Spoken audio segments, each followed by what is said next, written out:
Bueno, nos encontramos aquí con una gran amiga, excelente bióloga y trabajadora, ni se diga, nuestra compañera Laura Silva, actualmente trabajando en el área educativa de pingüinos en el Zoológico Guadalajara. Háblanos un poquito de ti, de tus estudios y todo esto. Bueno, pues tengo 25 años y estudio la carrera de licenciatura en biología. Me enfoqué en el área educativa y también en ornitología, en específico en aves citácidos y un poquito de aves rapaces. Apenas me estoy metiendo a ese mundo, pero también tengo otra carrera que es informática y computación. Vaya, ¿qué fue lo que te dijo o qué te motivó a querer estudiar esto? Pues mira, creo que desde muy pequeña dije quiero estudiar algo relacionado con animales y estaba entre veterinaria y biología. Y después ya fue cuando me quise meter precisamente a biología. Y estaba muy enfocada en que quería tiburones, pero cuando llevé la materia de aves, creo que quedé muy enamorada de lo que son las aves, aunque trabajé primero con aves urbanas, perdón, y ya después me fui como que yendo a un área en específico. Y también me gusta muchísimo lo que es explicarle a la gente y trabajar esa parte de área educativa, porque no es lo mismo explicarle a una persona de tu nivel que explicarle a un niño o un adulto un tema en específico. Ok, sí, ahora sí que lo hemos visto seguido nosotros que hemos trabajado allí en el zoológico, que es muy Así difícil es. hacer que todos te entiendan, porque no puedes hablar con palabras muy de especialista, porque luego se quedan con cara de ¿qué fue lo que dijo? Pero bueno, Sí, es muy complicado.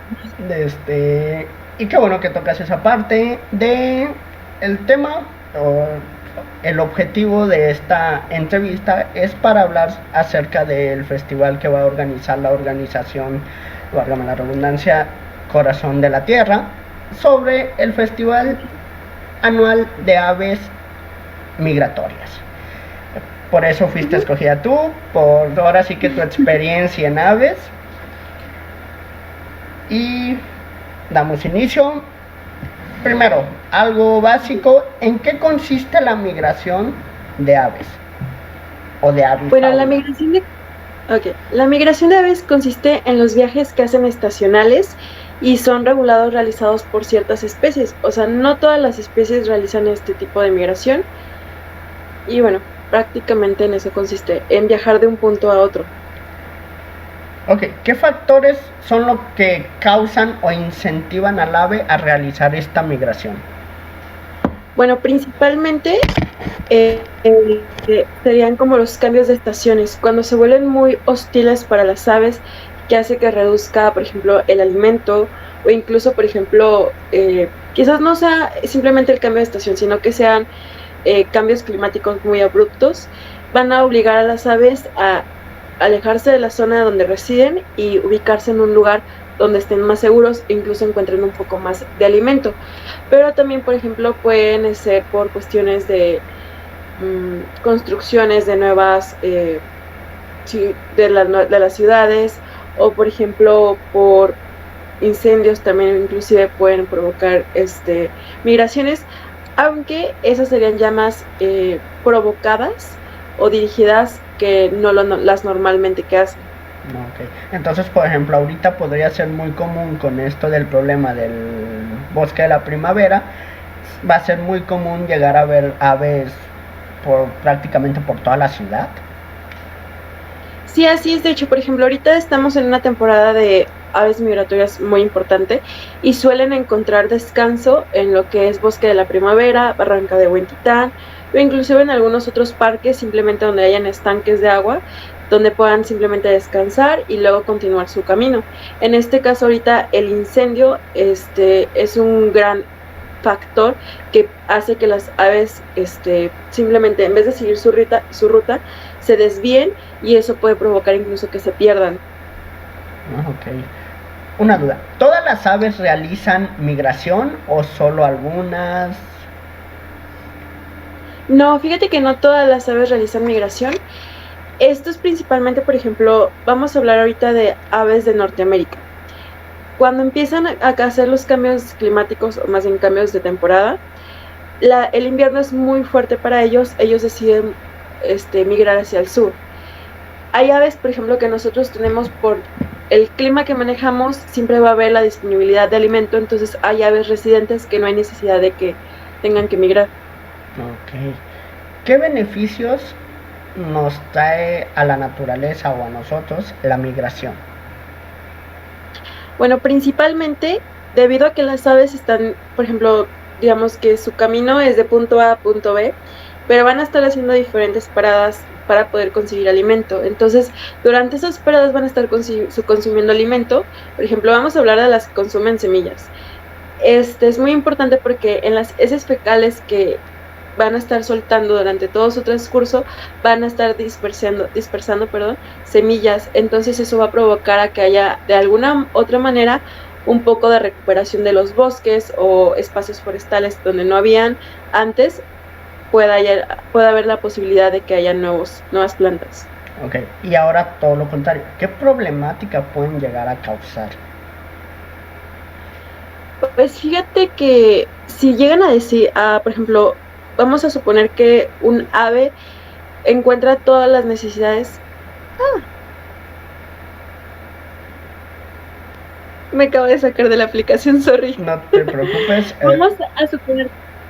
Vamos a suponer que la ave encuentra todas las comodidades posibles en el lugar donde fue a migrar y decide quedarse. Entonces el ave, por ejemplo, en el caso de que decida quedarse en un país que no es el suyo, va a pasar de ser un ave migratoria a un ave invasora, porque en el momento en el que se decide establecer en una zona, va a empezar a desplazar a las aves que están en esa zona, por ejemplo, si se alimenta de ellas o incluso si es un poco más territorial. Y a la larga eso va a generar un problema porque las aves residentes van a empezar a alejarse de su zona y van a empezar a tener menos espacio y esa ave se va a extender más en territorio. Entonces, por eso es muy común que dicen de que, por ejemplo, si te encuentras algún animal o algo, o te lo traes de algún otro estado, no lo liberes porque pueden terminar siendo aves invasoras. Así es, de hecho, por ejemplo, ahorita nosotros aquí en México tenemos un problema con aves invasoras. Por ejemplo, hay un ave que se llama cotorrita argentina. Es un periquito que usualmente la gente suele tener en casa, es verde, cabeza completamente gris, y esa ave es argentina, como te mencioné, pero se las trajeron aquí simplemente por tener ave, digamos un ave en casa, un periquito, porque suelen hablar. Entonces, la gente simplemente decide no tenerlos, los liberan y ellos llegan a tener, por ejemplo, nidos de hasta 20 kilos de peso y suelen ponerlos en árboles muy altos. Entonces empiezan a alejar a las aves que tenemos nosotros, residentes, por ejemplo, ¿cuál te podría poner como un ejemplo? Vamos a suponer otra ave X, una torcasita. Ellas incluso llegan a molestarlas para que se vayan alejando de las zonas y ya simplemente encontrarse cómodamente. O simplemente cuando deciden asentarse en un lugar y hay otras aves anidando, las alejan. Entonces van a consumir alimento de estas aves residentes y van a empezar a alejar las aves residentes de la zona para ellas extenderse. Vaya, y uno dice, ¿no? Algo tan simple como liberar un simple periquito puede causar una desestabilidad increíble en todo el ecosistema. Sí, es muy grande. De hecho, por ejemplo, esta ave ya es también considerada una ave invasora en lo que es Europa, específicamente en España. Incluso, por ejemplo, llegó un punto en el que tomaron la decisión de cazarlas, capturarlas, y porque ya eran demasiadas aves y bueno, como te dije, estos nidos pesan muchísimo y aparte se reproducen bastante rápido y ya era una gran problemática para las aves residentes. Ok, ahora que me dicen, llegaron hasta España estas avecitas desde Argentina, ¿qué ave es la que más tarda y más largo hace su migración? Mira, según yo, es un ave que llega a pesar creo que 100 gramos, es muy muy pequeñita y se llama charrán ártico. Esta ave vive en lo que es Groenlandia, en el Polo Norte, y viaja hasta aproximadamente 70,000 kilómetros para llegar a lo que es el Polo Sur y migrar. Durante este tiempo ellos buscan lo que es luz, o sea, cuando llega un punto en el que ya no hay luz en Groenlandia, ellos deciden migrar al Polo Sur y obviamente en todo el transcurso van alimentándose y consiguiendo luz y alimento. Vaya, sí, sí es un camino largo. Ok, Sí, es bastante largo. Hay otras aves que también son un poquito más, quizás no los mismos kilómetros, pero sí son un poquito más tardadas y serían los colibríes, por el mismo hecho que tienen que estar buscando, flores, plantas donde alimentarse y obviamente es un cuerpo un poco más pequeño, la velocidad no es la misma en la que vuelan otras aves, entonces sí tardan también un poquito en llegar a su destino. ok. ¿Sabes más o menos el dato aproximado de cuántas aves migran aquí en América? Mira, llegan a migrar, no tanto no vamos a hablar de especies porque realmente son bastantes especies y no realmente no me acuerdo el dato, pero hay un aproximado de que en total de todas las aves que migran, estamos hablando de 4.7 billones de aves aproximadamente que migran de lo que es el norte al sur y obviamente van a pasar por México. Y fíjate que de hecho Jalisco es un país, pero un estado que recibe gran cantidad de aves migratorias. Ok. Por eso es muy común en ciertas temporadas y horarios ver como una parvada tan grande de aves porque están de paso aquí. Sí, así es. Ya sean, por ejemplo, bueno, en lo que es Jalisco, en las costas vas a encontrar muchísimas aves que son playeras y en la zona un poco de Jalisco hacia el este vas a encontrar ahí donde van a ser las parvadas porque van bajando ahí para irse al sur.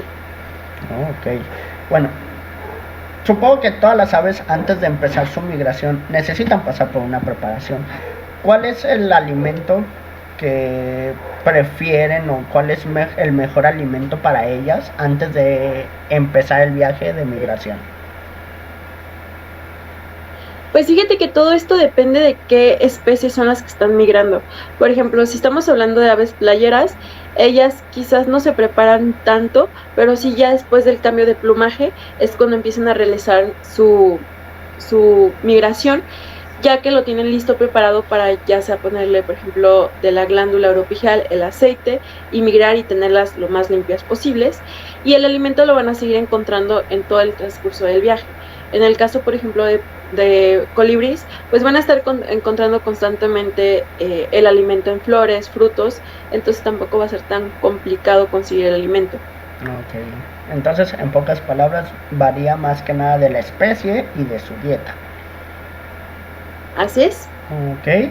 Y siguiente pregunta. ¿Qué consejo le darías a los que están viendo esta entrevista para que ellos puedan ayudar a mejorar el ambiente donde las aves migratorias llegan?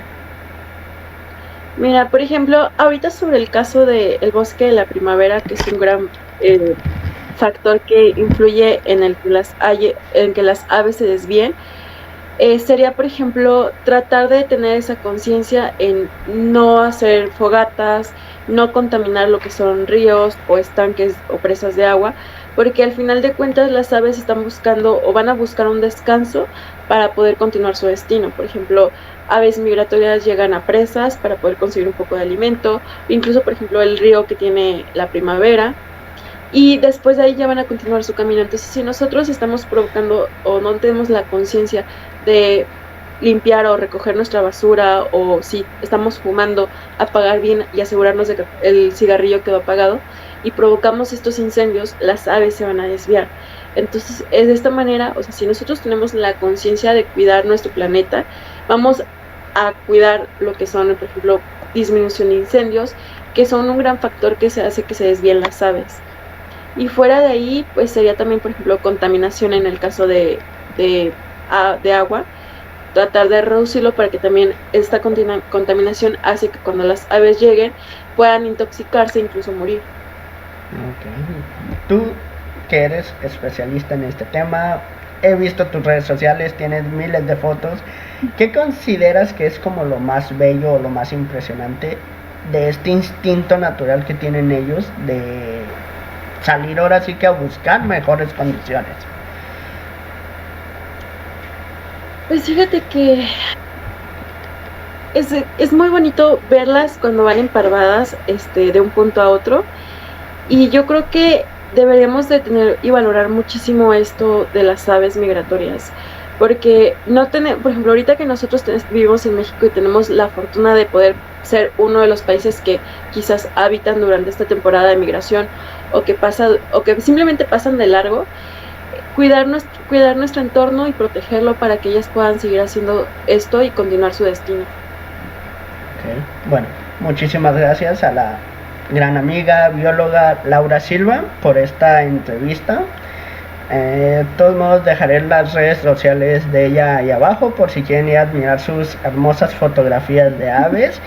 Y gracias. No me queda más que agradecerte por el apoyo y muchísimas gracias.